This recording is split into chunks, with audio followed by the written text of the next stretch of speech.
Welcome on into the Rock and Refuel Recruiting Roundup. He's Jason Jewell. I'm Jordan Hand. We're going over everything high school football recruiting related in the state of Arizona. And Jason, a big week for quarterbacks. We're going to start things off with Tyler Shuck, who picks up 2 Power 5 offers. Yeah, big time offers for the Hamilton quarterback. He gets his first SEC offer, comes from South Carolina. Then the very next day gets an offer from Indiana. The kid, he's 6'5", he's almost 200 pounds. He has a great GPA and a fantastic football player, obviously. And he's very well coached. Steve Bellis, a former college quarterback himself over there at Hamilton. So he's a kid, already has 9 now Division I scholarship offers. So we've seen Hamilton has had a string of just senior quarterbacks that come in, get 1 year of play at the high school level and then off to college. He has an extra year. So what do you foresee and what sort of growth do you see out of him in his senior year? Well, I'm expecting a huge growth out of him because you look at the guys that Coach Bellis has had before. He's had multiple Division I guys, and they were all just 1 year starters. You look at that Blake Kemp ends up at East Carolina after a stint at Mesa Community College, and Kyron Poe goes up to NAU, and there's a handful of other kids that have gone Division I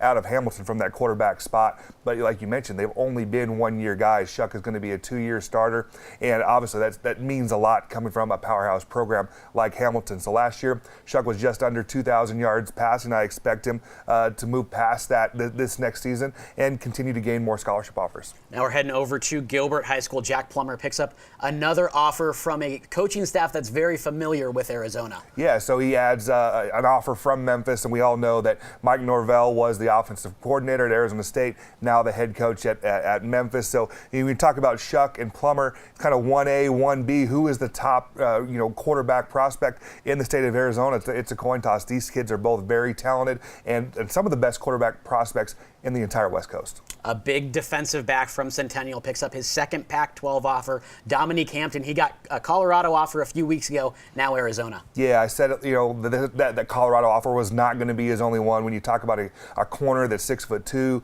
that weighs 185 pounds, that runs a 4.5, Arizona, University of Arizona is the next school that jumps in and offers him, and he comes from an athletic family. You talk about his brother, DJ Hampton.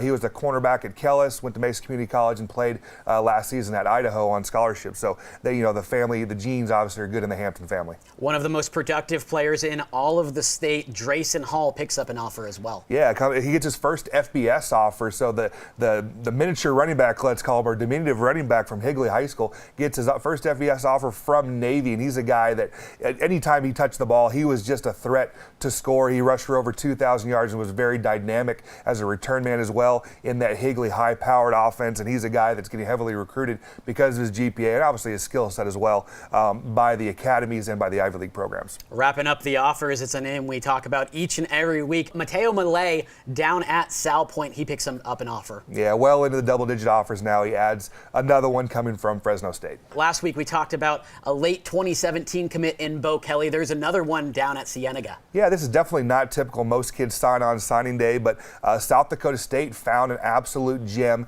in Cienega tight end Skyler Cavanaugh. Now, Cavanaugh's a guy that was a 2-way starter, tight end and defensive end at Cienega High School, and a very good football player, obviously. 6'5" and 225 pounds. But you look at it, he's also was a state champion in the 220 weight class in wrestling, and he's a kid that had 4-year offers in volleyball. Super athletic and a guy that has very big upside. And I'm surprised that no other Division I programs were in on him. Congratulations, South Dakota State. They did a fantastic job recruiting out here. And now, Jason, you provided some tips last week for players in their game film. Now that the summer is approaching, what sort of tips do you have for recruits? Yeah, so pretty much every week I get asked, what camp should we go to this summer by parents or by kids? And that's a very good question.